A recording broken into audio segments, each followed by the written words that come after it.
एक जब तुम लोग पास पेपर खोलोगे ना, तो एक पेपर वन के उसमें तुम लोग को एक क्वेश्चन बहुत फ्रिक्वेंट दिखेगा, बार बार वो तुमसे बोलेगा कि मिड मिड वैल्यू निकालो, हाफ वे वैल्यू निकालो, इस तरह की बहुत चीजें आएंगी इसमें। ये इसके नाम से पता चल जाता है कि मांग क्या रहे।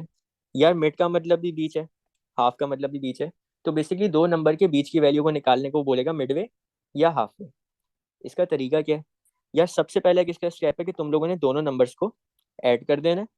और जब उसको ऐड कर लोगे तो जो आंसर आएगा ना, उसको तुम लोग डिवाइड बाय टू कर दोगे। इसमें तुम्हारा दो स्टेप में पूरा क्वेश्चन सॉल्व हो जाएगा। तो यहाँ पे मैंने कुछ क्वेश्चन लिखे हैं तुम लोगों के सामने। Find the integer that is exactly half way between 10 and 12। यार अगर लॉजिकली सोचे ना, तो 10 और 12 के बीच में एक ही नंबर आता है, 11। तो ये इसकी बीच की वैल्यू होनी चाहिए, इसकी हाफ वैल्यू होनी चाहिए। लेकिन हम अगर इसको स्टेप बाय स्टेप देखें, तो 10 + 12, 10 + 12 इज 22। और इस आंसर को हम डिवाइड बाय कर देते हैं टू से। तो टू वन जा टू, टू वन जा टू, और टू वन जा टू, तो इसका आंसर आ जाएगा 11। ये हमारी मिडवे या हाफ वे वैल्यू होती है। अच्छा जी, फिर find the integer that is exactly midway between 48 and 62। यार कीवर्ड तुम लोगों ने बड़ा ध्यान में रखना है, मिडवे की बात हो रही है, तो मतलब दो स्टेप में हमारा क्वेश्चन हो जाना चाहिए। और दो स्टेप हमारे क्या है? पहले दोनों वैल्यूज को प्लस करेंगे। 48 + 62, 48 + 62 मेरे ख्याल से 110 होता है। इस आंसर को हम लोग डिवाइड बाय टू कर देंगे। तो तो वन ये एक हंड्रेड तरह डिवाइड से बाय तो ये एक तरह से एवरेज निकालना ही हुआ ना? यार या एवरेज कह सकती हो, लेकिन ज्यादा अप्रोप्रिएट वर्ड इसके लिए होगा कि मिड वैल्यू। सही। और 110 डिवाइड बाय टू करेंगे तो इसका आंसर आएगा 55। ये हमारी मिडवे या हाफ वे वैल्यू आ गई। अच्छा, अभी शुरू के जो दो हमने क्वेश्चंस किए ये थे इंटीजर्स के, ये सिर्फ कॉन्सेप्ट देने के लिए था। इंटीजर्स की कभी वो तुम लोगों से मिडवे या हाफ वे वैल्यू नहीं निकलवाएगा। वो या तो फ्रैक्शंस की देगा या तुम लोगों को डेसिमल की देगा। अब जरा क्वेश्चन पे आओ। Find the fraction that is exactly half way between 8/3 and 8/9। यार दो फ्रैक्शंस हैं, इनको जरा प्लस करके देखते हैं। 8/3 प्लस 8/9। अब हमने फ्रैक्शन के चैप्टर में एक चीज सीखी थी कि दो फ्रैक्शंस अगर आपस में ऐड हो रहे हो तो उनका नीचे वाला नंबर सेम होना चाहिए। अगर सेम नहीं है तो उसको तुम लोग सेम बना लो, किसी अप्रोप्रिएट इंटीजर से मल्टीप्लाई करके। तो मुझे पता है थ्री को अगर मैं थ्री से मल्टीप्लाई कर दूं तो वो 9 बन जाएगा। जब नीचे मल्टीप्लाई करेंगे तो ऊपर भी करेंगे। तो ऊपर आपका 8 3 बनता है 24, नीचे 3 3 9, प्लस 8/9। नीचे अब जब नंबर सेम हो जाते हैं तो नीचे वाले नंबर को हम लोग एक दफा लिख देते हैं, जिसको हम कहते हैं डिनोमिनेटर। और ऊपर वाले नंबर्स को एज यूजुअल ऐड या सब्ट्रैक्ट कर देते हैं। तो 24 + 8 इज 32 होता है, 32/9। अच्छा, यार अभी हमने सिर्फ और सिर्फ दो नंबर्स के बीच में एडिशन की है, काम हमारा यहाँ पे खत्म नहीं हुआ है। हमें इसको करना है डिवाइड बाय टू। यार डिवाइड बाय टू का मतलब है, हमने एक चीज सीखी थी कि डिवाइड बाय फ्रैक्शन हम इस तरह नहीं करते। अभी टू के नीचे कुछ भी नहीं होगा तो वन होगा। और डिवाइड बाय के साइन को हटा के हम लोग लगाते हैं मल्टीप्लाई।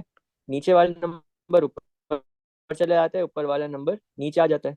तो बेसिकली हो जाएगा मल्टीप्लाई बाय 1/2। न्यूमरेटर न्यूमरेटर से मल्टीप्लाई होता है, और डिनोमिनेटर डिनोमिनेटर से। 32 × 1 = 32, और 9 2 = 18। सेकंड क्वेश्चन देखते हैं। Find the fraction that is exactly midway between 22/7 and 8/7। Again Midway की बात कर रहे हैं तो तुम लोग दोनों फ्रैक्शंस को प्लस कर दोगे।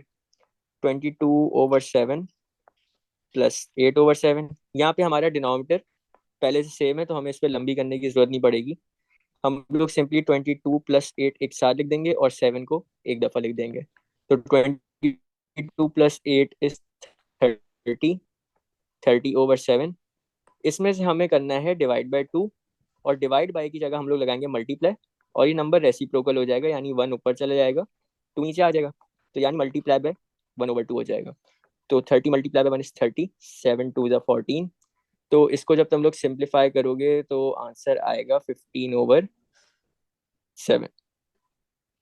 अच्छा जी, आगे चलते हैं।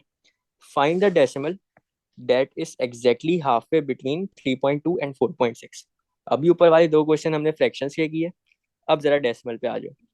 हमने डेसिमल की एडिशन वाला जब चैप्टर किया था तो हमने देखा था कि डेसिमल में डेसिमल के नीचे डेसिमल होना चाहिए। तो 3.2 प्लस 4.6, तो 6 + 2 = 8, 4 + 3 = 7, 7.8 को डिवाइडेड बाय करना है 2 से। अगेन हमने डिवीजन वाले चैप्टर में देखा था डेसिमल की, कि अगर दो डेसिमल या एक डेसिमल किसी इंटीजर से डिवाइड हो रहा हो तो उसकी डेसिमल प्लेस से सेम होनी चाहिए। यहाँ पे ऊपर एक डेसिमल प्लेस है, नीचे एक भी नहीं है। तो नीचे हमें करना क्या पड़ेगा, हमें नीचे 0.0 अपनी तरफ से लगाना पड़ेगा, ताकि ऊपर जो है आपकी डेसिमल प्लेसेस इक्वल हो जाए। ऊपर भी एक डेसिमल प्लेस है और नीचे भी एक डेसिमल प्लेस हो जाए। जब डेसिमल प्लेस हमारी इक्वल हो जाती थी तो हम लोग इसको विदाउट डेसिमल लिख देते थे, यानी ऊपर 78 हो जाएगा, नीचे 20 हो जाएगा। तो 78 ÷ 20, तो इसका आंसर आएगा 39/10। और एक जीरो के लिए एक डिजिट पीछे जाएंगे तो इसका आंसर आएगा 3.9। यहाँ पे आके तुम लोग का आंसर खत्म होता है। ये तुम लोगों की मिडवे वैल्यू या हाफ वे वैल्यू है। लास्ट पार्ट देखते हैं। Find the decimal that is exactly midway between 1.2 and 1.4। करते हैं इसको। 1.2 और 1.4 को प्लस करेंगे। 4 + 2 = 6, पॉइंट के नीचे पॉइंट, 1 + 1 = 2। तो 2 पॉइंट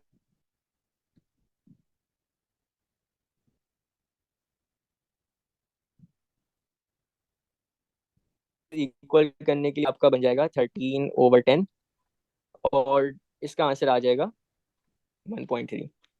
वैसे अगर इसको लॉजिकली भी देखो तो 1.2 और 1.4 के बीच में एक ही नंबर आएगा, वो क्या आएगा 1.3, और हमारा आंसर भी क्या आ रहा है 1.3।